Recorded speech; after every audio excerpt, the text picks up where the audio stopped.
श्रीमद् भागवत महापुराण स्कंद चौथा अध्याय 20वां। महाराज पृथु की यज्ञशालाओं में श्री विष्णु भगवान का प्रादुर्भाव। श्री मैत्रेय जी कहते हैं, विदुर जी, महाराज पृथु के 99 यज्ञों से यज्ञ भोक्ता यज्ञेश्वर भगवान विष्णु को भी बड़ा संतोष हुआ। उन्होंने इंद्र के सहित वहां उपस्थित होकर उनसे कहा, श्री भगवान ने कहा, राजन, इंद्र ने तुम्हारे 100 अश्वमेघ पूरे करने के संकल्प में विघ्न डाला है। अब ये तुमसे क्षमा चाहते हैं, तुम इन्हें क्षमा कर दो। नरदेव, जो श्रेष्ठ मानव साधु और सद्बुद्धि संपन्न होते हैं वे दूसरे जीवों से द्रोह नहीं करते, क्योंकि यह शरीर ही आत्मा नहीं है। यदि तुम जैसे लोग भी मेरी माया से मोहित हो जाएं तो समझना चाहिए कि बहुत दिनों तक की हुई ज्ञानी जनों की सेवा से केवल श्रम ही हाथ लगा। ज्ञानवान पुरुष इस शरीर को अविद्या, वासना और कर्मों का ही पतला समझकर इसमें आसक्त नहीं होते।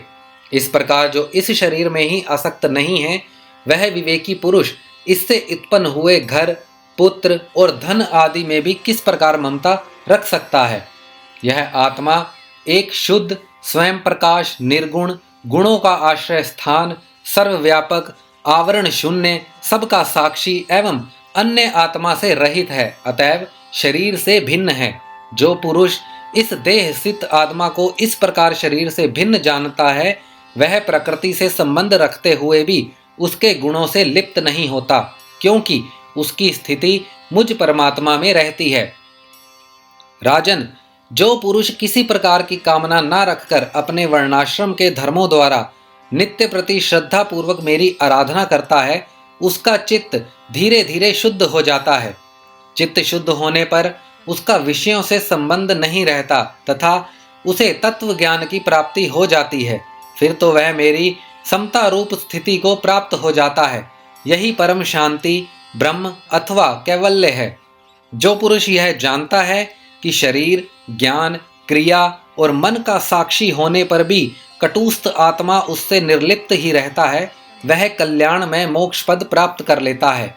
राजन, गुण प्रवाह रूप आवागमन तो भूत, इंद्रिय, इंद्रियाभिमानी देवता और चिदाभास इन सब की समिष्टि रूप परिच्छिन्न लिंग शरीर का ही हुआ करता है। इसका सर्वसाक्षी आत्मा से कोई संबंध नहीं है। इसमें दृढ़ अनुराग रखने वाले बुद्धिमान पुरुष संपत्ति और विपत्ति प्राप्त होने पर भी हर्ष शोक आदि विकारों के वशीभूत नहीं होते।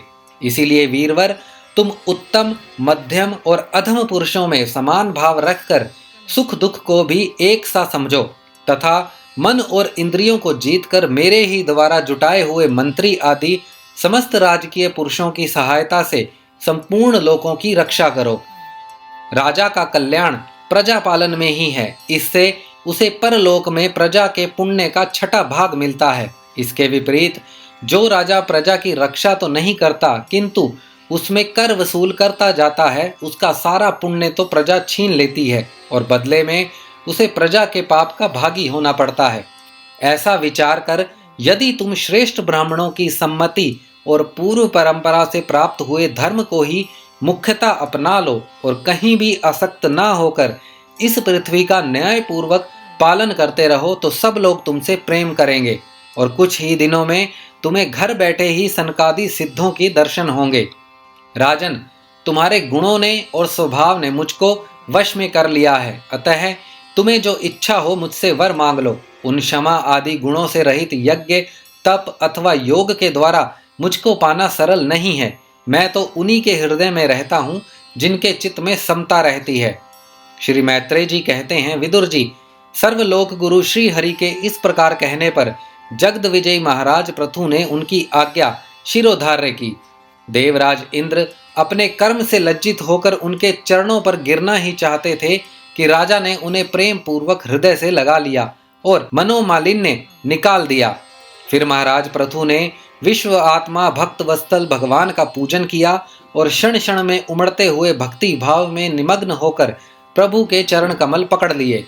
श्रीहरि वहां से जाना चाहते थे किंतु पृथु के प्रति जो उनका वात्सल्य भाव था उसने उन्हें रोक लिया।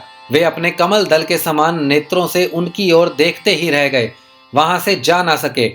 आदिराज महाराज पृथु भी नेत्रों में जल भर आने के कारण ना तो भगवान का ही दर्शन कर सके और ना तो कंठ गदगद हो जाने से कुछ बोल सके।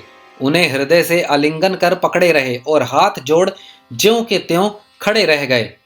प्रभु अपने चरण कमलों से पृथ्वी को स्पर्श किए खड़े थे। उनका कराग्र भाग गरुड़ जी के ऊंचे कंधे पर रखा हुआ था। महाराज पृथु नेत्रों के आंसू पोंछकर अतृप्त दृष्टि से उनकी ओर देखते हुए इस प्रकार कहने लगे।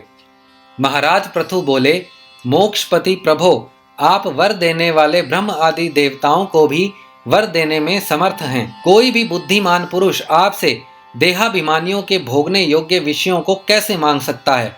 वे तो नार की जीवों को भी मिलते ही हैं। अतः मैं इन तुच्छ विषयों को आपसे नहीं मांगता।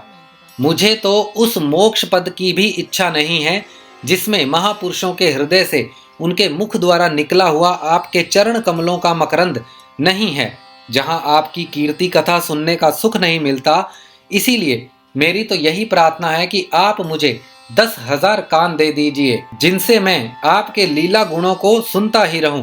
पुण्य कीर्ति प्रभो, आपके चरण कमल मकरंद रूपी अमृत कणों को लेकर महापुरुषों के मुख से जो वायु निकलती है, उसी में इतनी शक्ति होती है कि वह तत्व को भूले हुए हम कुयोगियों को पुण्य तत्व ज्ञान करा देती है। अतएव हमें दूसरे वरों की कोई आवश्यकता नहीं है। उत्तम कीर्ति वाले प्रभो, सत्संग में आपके मंगलमय सुयश को दैववश एक बार भी सुन लेने पर कोई पशु बुद्धि पुरुष भले ही तृप्त हो जाए, गुणग्राही उसे कैसे छोड़ सकता है?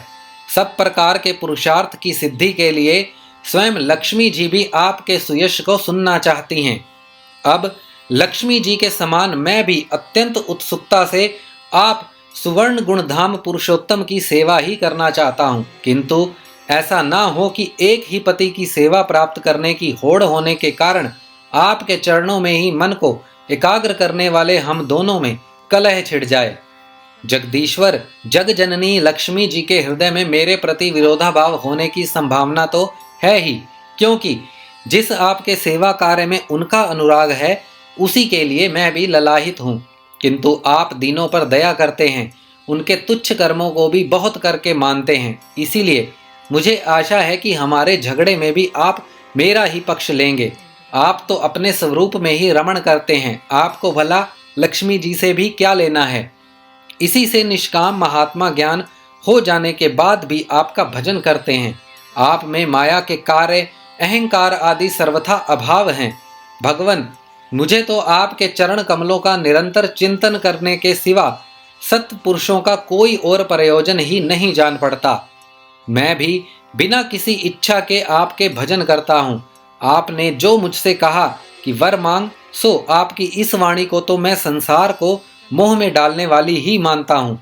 यही क्या, आपकी वेद रूपा वाणी ने भी तो जगत को बांध रखा है। यदि उस वेद वाणी रूप रस्सी से लोग बंधे ना होते तो वे मोहवश सकाम कर्म क्यों करते? प्रभो, आपकी माया से ही मनुष्य अपने वास्तविक स्वरूप आपसे विमुख होकर अज्ञानवश अन्य स्त्री पुत्र आदि की इच्छा करता है। फिर भी जिस प्रकार पिता पुत्र की प्रार्थना की अपेक्षा न रखकर आपने आप ही पुत्र का कल्याण करता है, उसी प्रकार आप भी हमारी इच्छा की अपेक्षा न करके हमारे हित के लिए स्वयं ही प्रयत्न करें। श्री मैत्रेय जी कहते हैं, आदि राज पृथु के इस प्रकार स्तुति करने पर सर्वसाक्षी श्री हरि ने उनसे कहा, राजन, तुम्हारी मुझ में भक्ति हो। बड़े सौभाग्य की बात है कि तुम्हारे चित्त इस प्रकार मुझ में लगा हुआ है। ऐसा होने पर तो पुरुष सहज में ही मेरी उस माया को पार कर लेता है जिसको छोड़ना या जिसके बंधन से छूटना अत्यंत कठिन है। अब तुम सावधानी से मेरी आज्ञा का पालन करते रहो। प्रजापालक नरेश, जो पुरुष मेरी आज्ञा का पालन करता है उसका सर्वत्र मंगल होता है। श्री मैत्रेय जी कहते हैं, विदुर जी, इस प्रकार भगवान ने राज ऋषि पृथु के सार गंभित वचनों का आदर किया। फिर पृथु ने उनकी पूजा की और प्रभु उन पर सब प्रकार कृपा कर वहां से चलने को तैयार हुए। महाराज पृथु ने वहां जो देवता, ऋषि, पितर, गंधर्व, सिद्ध, चारण, नाग, किन्नर, अप्सरा, मनुष्य और पक्षी आदि अनेक प्रकार के प्राणी एवं भगवान के पार्षद आए थे, उन सभी का भगवत बुद्धि से भक्ति पूर्वक वाणी और धन के द्वारा हाथ जोड़कर पूजन किया। इसके बाद वे सब अपने अपने स्थानों को चले गए। भगवान अच्युत भी राजा पृथु एवं उनके पुरोहितों का चित्त चुराते हुए अपने धाम को सिधारे। तदंतर अपना स्वरूप दिखाकर अंतर ध्यान हुए अव्यक्त स्वरूप देवादिदेव भगवान को नमस्कार करके राजा पृथु भी अपनी राजधानी में चले आए। श्रीमद् भागवत महापुराण स्कंद चौथा अध्याय 20वां समाप्त।